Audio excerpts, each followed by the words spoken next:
Hello students, today we are going to start the new topic of aldehyde ketones and carboxylic acids, that is carboxylic acids. Carboxylic acids means what? RCOOH is a simple structure of carboxylic acid. As this RCOOH, it contains carboxylic, ठीक है, carboxylic acid बोलते हैं. It means it is a combination of two things. It is made up of carbonyl and hydroxyl. Carbonyl and hydroxyl group, both of them when they joins they form carboxylic acid. In this the carbo word is from carbonyl and the oxyl word is from hydroxyl. ठीक है. अब carbonyl यानी कि उसमें C double bond O group present होगा, hydroxyl यानी कि OH group भी प्रेजेंट होगा. तो देखो कैसा होता है structure, R C double bond O OH, ऐसा स्ट्रक्चर होता है. This is the structure of carboxylic acid. Now, as we have already completed all about aldehydes and ketones, and we are starting with the fresh, that is carboxylic acids.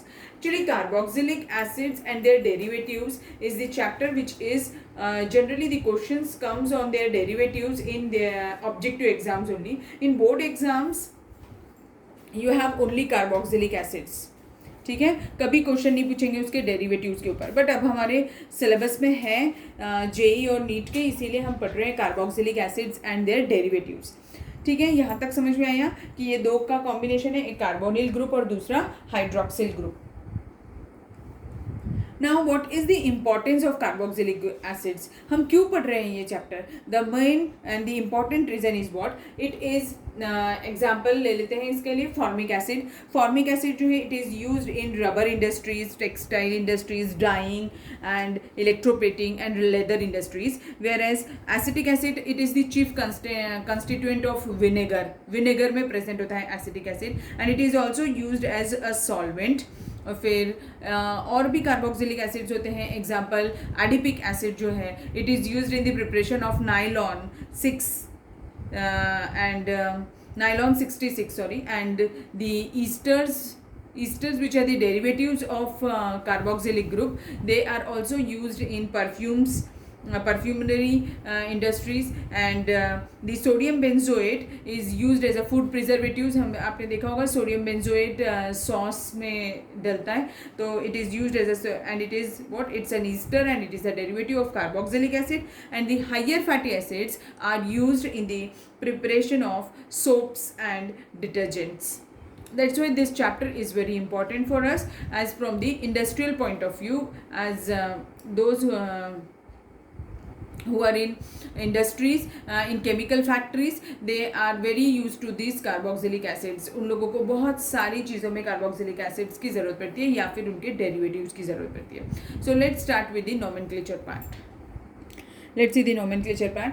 Nomenclature part से पहले हमें ये पता होना चाहिए कि carboxylic acid का मैंने आपको एक तो बता दिया कि जनरल फार्मूला ये RCOH. Now these carboxylic acids are classified into two basic types. One is called as aliphatic carboxylic acid and other is aromatic carboxylic acid. ठीक है, एलिफेटिक में क्या होता है, अल्किल पार्ट अटैच्ड होता है, और एरोमेटिक में क्या होता है, एरोमेटिक यानी कि बेंजीन रिंग अटैच होती है, उसे हम एरोमेटिक कार्बोक्सिलिक एसिड्स बुलाते हैं. तो ये हो गया एलिफेटिक और aromatic. Now there is one more type of classification on the basis of the number of COH group. As these carboxylic acids can be further classified into 3 types. One is monocarboxylic acids, means which contain only one COOH group, are termed as monocarboxylic acid. Dicarboxylic acids in which there are two COOH group present, and tricarboxylic acids in which there are 3 COOH groups are present. Example of monocarboxylic acid is acetic acid और formic acid, कुछ भी ले सकते हैं, CH3COOH. ये हो गया monocarboxylic acid. Dicarboxylic acid का एग्जाम्पल क्या हो जाएगा, डाइकार्बोक्सिलिक एसिड का oxalic acid COOH single bond COOH. तो ये ऑक्सैलिक एसिड है. नाम लिख लीजिए वो क्या है, ऑक्सैलिक एसिड का फॉर्मूला बनाया है मैंने. और भी हो सकते हैं इसके एग्जाम्पल्स। ऑक्जेलिक एसिड की जगह हम मैलोनिक एसिड भी हो सकता है, सक्सिनिक एसिड हो सकता है, ठीक है। तो ऐसे और भी एग्जाम्पल्स हो सकते हैं डाई कार्बोक्सिलिक एसिड्स के। Now try carboxylic acids. Try carboxylic acid का एग्जाम्पल क्या है? Citric acid is the one of the example of try carboxylic acid. ऐसा उसका स्ट्रक्चर नहीं भी याद किया तो भी चलता है, इसलिए लिखने की कोई ज़रूरत नहीं है। क्या है इसका एग्जाम्पल? साइट्रिक एसिड, ठीक है। कभी क्वेश्चन नहीं पूछता है कि साइट्रिक एसिड का स्ट्रक्चर बताओ, वैसे होता है स्ट्रक्चर बहुत ईजी है।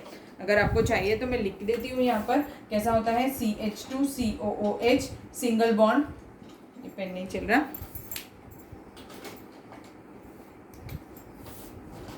CH2COOH और यहाँ पर OH एंड दिस COOH, ऐसा स्ट्रक्चर होता है।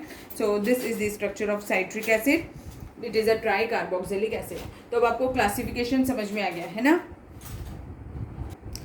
Now nomenclature part. As again जैसा हमने पहले पढ़ा है अर्लियर चैप्टर्स में, वैसा ही सेम है। कार्बोक्सिलिक नॉमेनक्लेचर जो होता है वो दो टाइप का होता है, एक होता है IUPAC नेमिंग एंड दूसरा होता है कॉमन नेमिंग, ठीक है। ऐसे दो टाइप की नॉमेनक्लेचर होते हैं। तो अभी इसमें हमें IUPAC नेमिंग और कॉमन नेमिंग जो है इट इज ये किस पर डिपेंड करती है? ओरिजिन के ऊपर डिपेंड करती है। और IUPAC नेम जो है ये कैसे लिखते हैं? एल्केनोइक एसिड बुलाते हैं। एल्केनोइक एसिड मीन्स इसमें ओइक एसिड सफिक्स ऐड करना पड़ता है। अल्केन में से ई रिमूव करना होता है और ओइक एसिड सफिक्स इसमें ऐड करना होता है। तो अभी देखो एग्जांपल ले लेते हैं। सबसे फर्स्ट एग्जांपल है HCOOH। तो अब इसका कॉमन नेम भी आपको लिखते आना चाहिए और IUPAC नेम भी लिखते आना चाहिए। हम फर्स्ट 5 मेंबर्स का देख लेते हैं और कुछ थोड़े बहुत एग्जांपल्स देखेंगे। तो HCOH इसका नाम क्या होता है? Common name formic acid. Common name हमेशा याद करने पड़ते हैं। तो फॉर्मिक एसिड यही एसिड होता है जो एंट्स लिबरेट करती हैं जब वो चलती हैं, इसीलिए तो एक एंट के एग्जैक्टली सेम लाइन पे, वो लाइन पर कैसे चलती है जिस इससे फर्स्ट वाली एंट गई होती है, only because of the smell of formic acid, because the formic acid is liberated by the ants while walking. जब वो चल रही होती है तब वो फॉर्मिक एसिड लिबरेट करती है, फॉर्मिक एसिड। और अगर इसका IUPAC नेम देखना है तो एक कार्बन आइटम है, एक कार्बन आइटम है तो क्या लिखेंगे? मेथ, सिंगल बॉन्ड है इसीलिए एन, और फिर ओइक एसिड इसमें सफिक्स लगाना है, ओ से शुरू हो रहा है ये, इसीलिए हमें ई कट करना पड़ेगा, तो मेथेनोइक एसिड, ठीक है। समझ गए इसका नाम कैसे लिखा मैंने? तो ये हो गया HCOOH का। दूसरा एग्जांपल ले लेते हैं एसिटिक एसिड यानी कि CH3COOH। ये सेकेंड एग्जांपल है। CH3COOH 2 कार्बन आइटम है, इसका कॉमन नेम होता है acetic acid. IUPAC name 2 carbon atom, so eth and acid, इसीलिए ethanoic acid.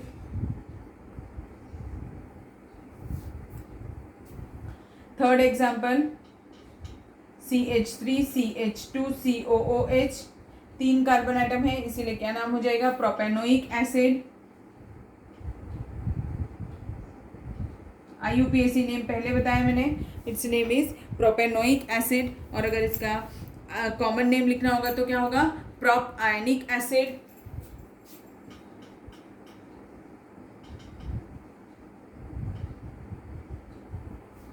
One more example, 4 carbon item CH3CH2CH2COOH butanoic acid. IUPAC name,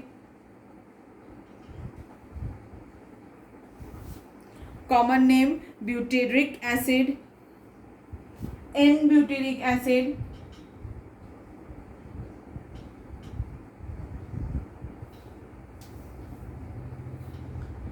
five carbon item containing acid, 5 carbon item containing acid. This is the 5 carbon atom containing acid, and 5 carbon containing acid is termed as what? Pentanoic acid. इसका IUPAC name क्या हो जाएगा? Pentanoic acid. और अगर common name लिखना है तो ये वैलेरिक एसिड होता है, that is valeric acid. N valeric acid because it's straight chain. आप इसकी ब्रांचिंग भी कर सकते हैं। अगर मैंने इसका ब्रांचिंग कर दिया तो क्या हो जाएगा, देखो CH3 C एक ऊपर लगा दिया, CH3 CH CH2 COOH 1 2 3 4, अच्छा 1 2 3 4 4 कार्बन आइटम्स है। अगर इसका यूपीएससी नेम लिखना है तो क्या हो जाएगा, 2 Mithil propanoic acid.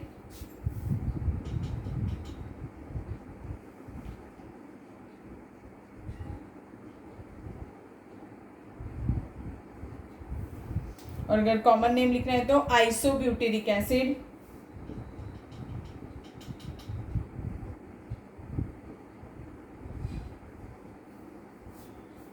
Same वैलेरिक acid का भी हम कर सकते हैं, अगर उसमें ब्रांचिंग लगा दे तो आइसो वैलेरिक एसिड। और यूपीएससी नेम में क्या हो जाएगा, 3 मिथिल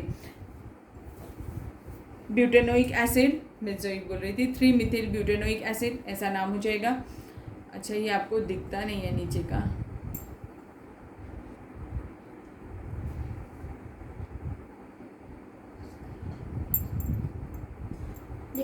सो the last one is n valeric acid and pentanoic acid. वो दिख नहीं रहा था इसलिए आपको रिपीट करके दिया, तो समझ में आ गया। So this was all about the nomenclature part. Again जैसा मैंने आपको एल्डिहाइड्स और कीटोन्स में बताया था, if it contains 2 carboxylic group, अगर 2 COH ग्रुप प्रेजेंट है तो हम उसे डाइओइक एसिड बुलाएंगे, ठीक है। और अगर सपोज करिए कि उसमें एग्जाम्पल ले लेते हैं, एक ऑक्जेलिक एसिड ही ले लेते हैं। ऑक्जेलिक एसिड का फॉर्मूला क्या होता है, COOH सिंगल बॉन्ड COOH। अगर इसका कॉमन नेम लिखना है तो क्या हो जाएगा, ऑक्जेलिक एसिड।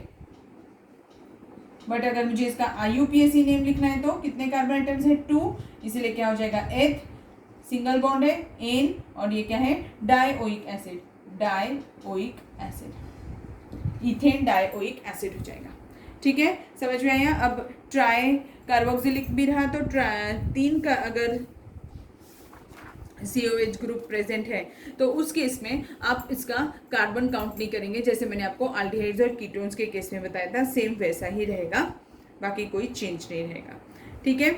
यहाँ तक समझ में आ गया। अभी आपको क्या बताया मैंने,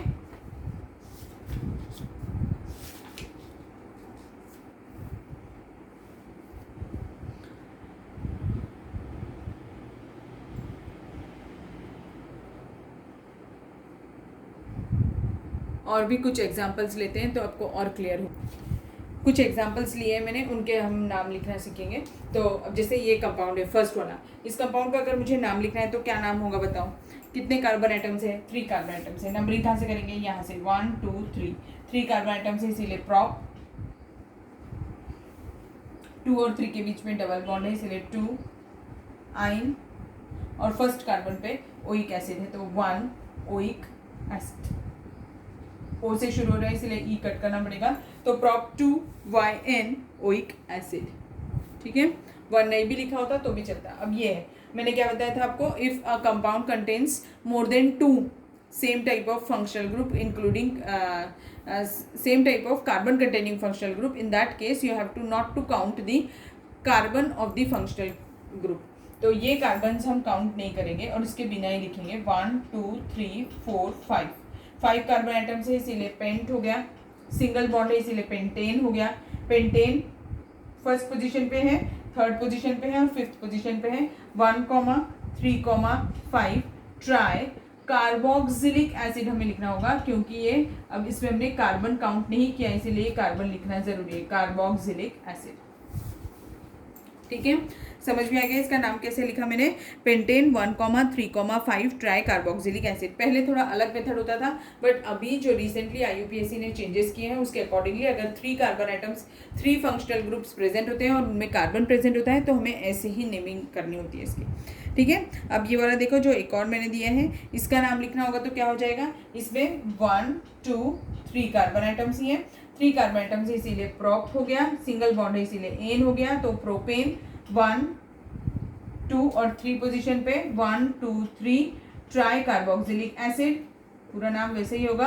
अब OH ग्रुप लगा हुआ है सेकेंड पे तो 2 हाइड्रोक्सी ऐड हो जाएगा एज अ प्रीफिक्स, ठीक है। समझ में आ गया। तो this was all about the nomenclature part. So इस क्लास में बस इतना ही। नेक्स्ट पार्ट पे हम physical properties of carboxylic acids पढ़ेंगे। Thank you.